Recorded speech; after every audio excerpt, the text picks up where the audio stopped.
Hello learners, कैसे हैं आप सब। आज की वीडियो में हम पढ़ने वाले हैं जनवरी 2025 के मोस्ट इंपॉर्टेंट करंट अफेयर्स को, जो कि आपके सी टेट, यूपी टेट, ट्री triple S B, NVS, KVS, even अगर आप कोई भी गवर्नमेंट जॉब का एग्जाम दे रहे हो ना, तो उसमें बहुत चांस है कि इनमें से कुछ ना कुछ जरूर पूछा जाएगा। तो चलिए स्टार्ट करते हैं। हमारा फर्स्ट क्वेश्चन है, वेयर वॉज प्रवासी भारतीय दिवस 2025 हेल्ड। भारतीय प्रवासी दिवस 2025 में कहाँ पर हुआ है। तो इसका आंसर जानने से पहले हम ये देख लेते हैं कि ये जो दिवस होता है ना, ये 2 साल में एक बार हेल्ड किया जाता है, बनाया जाता है, ठीक है। और आपको भी पता होना चाहिए कि इसके अंदर वैसे तो आइडेंटिकली वो इंडियंस है, लेकिन वो किसी और कंट्री के अंदर रह रहे हैं, उनको सम्मानित किया जाता है क्योंकि उन्होंने अपने देश के योगदान के लिए कुछ ना कुछ किया होता है। और आप फोटोग्राफ में देख सकते हैं कि 9 जनवरी को भी हाल ही में मनाया गया है। और ये कहाँ पर हुआ था, ये option number B is the correct answer. Bhubaneswar के अंदर इसको आयोजित किया गया था। और ये भुवनेश्वर कहाँ पड़ता है, ये पड़ता है हमारा उड़ीसा के अंदर। ओके, चलिए नेक्स्ट चलते हैं। नेक्स्ट क्वेश्चन हमसे कहता है कि what was the theme of प्रवासी भारतीय दिवस 2025। थीम क्या है वहां की। क्या वो इंडियाज ग्लोबल डिसापोरा है, या contribution of NRIs in development है, या डिसापोरास कॉन्ट्रीब्यूशन टू अ विकसित भारत है, और स्ट्रेंथनिंग ग्लोबल टाइज है। तो इसका आंसर है ऑप्शन नंबर सी। ओके, क्योंकि यही जो थीम थी ना, यही प्रवासियों की भूमिका बताती थी इंडिया के अंदर बहुत ज्यादा अच्छे से सुटेबली। नेक्स्ट देखो, what is the main objective of the Panchayat से Parliament 2.0 programme. Very very very important friends, आप इसको नोट कर लो, मैं तो कह रही इसको आप रट लो, क्योंकि बहुत इंपॉर्टेंट क्वेश्चन है। पंचायत से पार्लियामेंट 2.0 जो प्रोग्राम है, इसका मेन ऑब्जेक्टिव क्या है, क्या पर्पस सर्व करता है ये। ठीक है, ऑप्शन पढ़ते हैं फटाफट से, साथ में पढ़िए। आप लोग ना मेरे साथ साथ पढ़िए ताकि आपको ना ऑटोमेटिकली लर्न हो जाएगा। स्ट्रेंथनिंग रूरल इकोनॉमी, गांव में रहने वाले लोगों की इकोनॉमी स्ट्रॉन्ग करना। Educating tribal women, representatives about governance. Okay, अभी देखते हैं इसके बारे में। Improving improving digital literacy in rural areas. क्या गांव में रहने वाले लोगों की डिजिटल लिटरेसी यानी कि आईसीटी वगैरह वहां पे ज्यादा एनहांस करने की चीजें हैं, बोली गई हैं इसमें। या promoting village level sports, sports को विलेजेस में इंकरेज करने की बात की गई है। तो उसका आंसर होता है option number B, because educating tribal women representatives about governance. क्योंकि इस कार्यक्रम का जो उद्देश्य था ना, वो बेसिकली क्या था कि जो आदिवासी वुमेन्स है, इधर मैंने लिख भी दिया है, जो आदिवासी महिलाएं होती है ना, उनके प्रतिनिधियों को गवर्नेंस और पॉलिसी मेकिंग के बारे में सिखाना, ताकि वो भी पंचायत से लेकर संसद तक लीडरशिप कर सके। क्योंकि लीडरशिप जो होती है वो सिर्फ अर्बन एरिया की लेडीज को करने का हक नहीं है, रूरल एरियाज के लोगों को भी हक है पूरा की पूरा। ओके, तो ये इंपॉर्टेंट क्वेश्चन है, इसको याद रखना। नेक्स्ट क्वेश्चन देखिए, what was the India's fuel consumption in January 2025। जनवरी 2025 तक इंडिया का फ्यूल कंजप्शन कितना था, कितना इंडिया ने फ्यूल यूज किया है। 22 मिलियन मेट्रिक टन।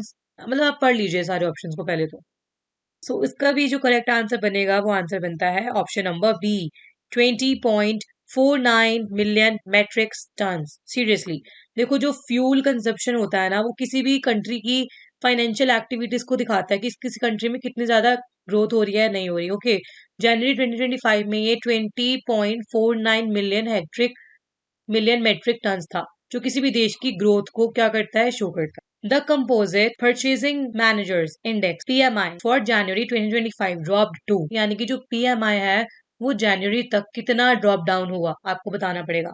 सबसे पहले एक बार देख लो कि ये जो पीएमआई होता क्या है। ये एक मेजरिंग क्वांटिटी हो सकती है, एक इंडेक्स क्वांटिटी हो सकती है, जो मेजर करती है month over month change in economy activities within the manufacturing sectors. Okay, so कि मैन्युफैक्चरिंग सेक्टर्स में कितनी मैन्युफैक्चरिंग हुई है किस मंथ में, कितना डाटा, कितना ग्राफ उसका अप गया है, कितना डाउन गया है, वो सब चीजें पीएमआई बताता है हमको। अब देखिए इसका आंसर क्या है। 60.5, 59.2, 57.9 और 56.8। इसका जो करेक्ट ऑप्शन बनता है वो है option number C, which is 57.9। Okay, क्योंकि मैन्युफैक्चरिंग और सर्विस सेक्टर की ग्रोथ को क्या करता है, मेजर करता है। Always remember. नेक्स्ट है, what was India GDP growth rate. India की जीडीपी ग्रोथ रेट क्या है for the third quarter of FY to 2024 to 2025। 2024 से लेकर 25 तक इंडिया की जीडीपी ग्रोथ क्या है। देखो, सबसे पहले आपको पता होना चाहिए दोस्तों कि जीडीपी ग्रोथ होता क्या है। जीडीपी जो ग्रोथ होता है ना, वो किसी भी कंट्री की आर्थिक परफॉर्मेंस है ना, फाइनेंशियल परफॉर्मेंस का इंडिकेटर होता है, याद रखना। ओके, कंट्री कितना प्रोग्रेस कर रही है कितना नहीं कर रही है ये चीज को इवेल्युएट करता है. So always remember that. Okay, so इसका ऑप्शन देख लीजिए. 5.8%, 6.3%, 7.2 और 6.8. आंसर कमेंट में इसका बताना जरूर मुझे. इसका आंसर मैं आपको क्योंकि नहीं बता रही हूँ. अब की जो क्वेश्चंस है वो है साइंस एंड टेक्नोलॉजी से जुड़े, क्योंकि एग्जाम के ना कई सारे प्रोस्पेक्टिव होते हैं, तो हर प्रोस्पेक्टिव से थोड़े थोड़े क्वेश्चंस हम रोज करा करेंगे ताकि एग्जाम आने तक हमारे बहुत सारे क्वेश्चन तैयार हो जाए. नेक्स्ट क्वेश्चन है, what was the significance of ISRO's SpaDeX docking experiment. सबसे पहले आपको बता देती हूँ कि इसरो का जो स्पेडेक्स है ना, स्पेडेक्स डॉकिंग एक्सपेरिमेंट, ये इंडिया का first successful space docking test था, जो कि फ्यूचर स्पेस स्टेशन को और अंतरिक्ष में लॉन्ग टर्म मिशन के लिए इंपॉर्टेंट है. ओके, तो ऑप्शन देख लीजिए. It marked India's first space docking experiment.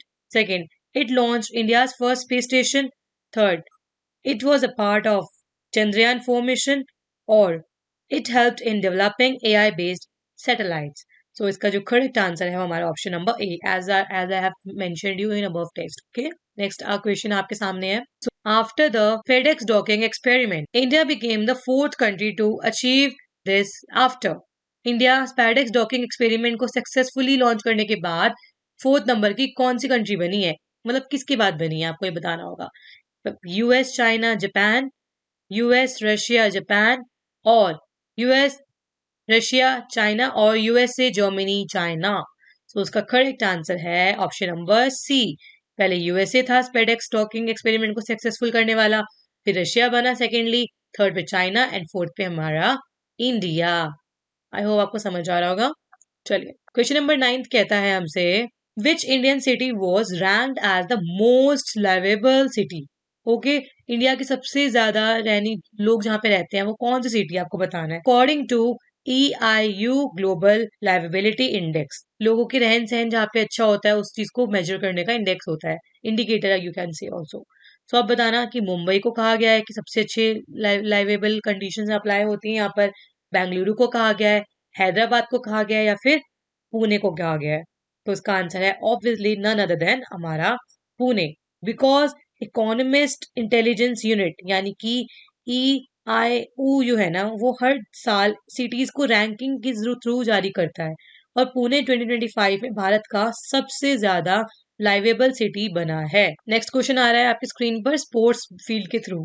अब इस क्वेश्चन में पूछा गया है आपसे, who won the Major ध्यान चंद खेल रत्न अवार्ड in 2024 चेस. चेस में मेजर ध्यान चंद खेल रत्न अवार्ड किसको मिला है 2024 के अंदर.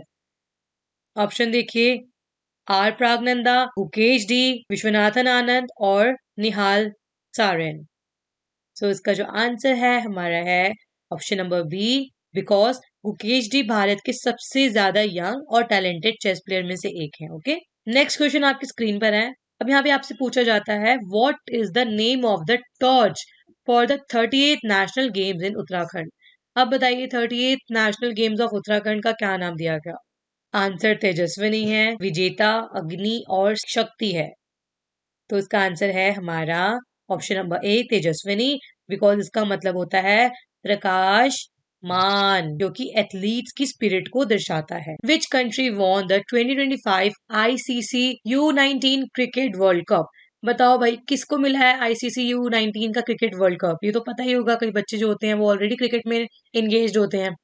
इंडिया को मिला है, ऑस्ट्रेलिया को मिला है, इंग्लैंड या साउथ अफ्रीका. सो इसका आंसर देते हुए मुझे बड़ी खुशी हो रही है, बताना भी चाहती हूँ मैं आपको क्यों.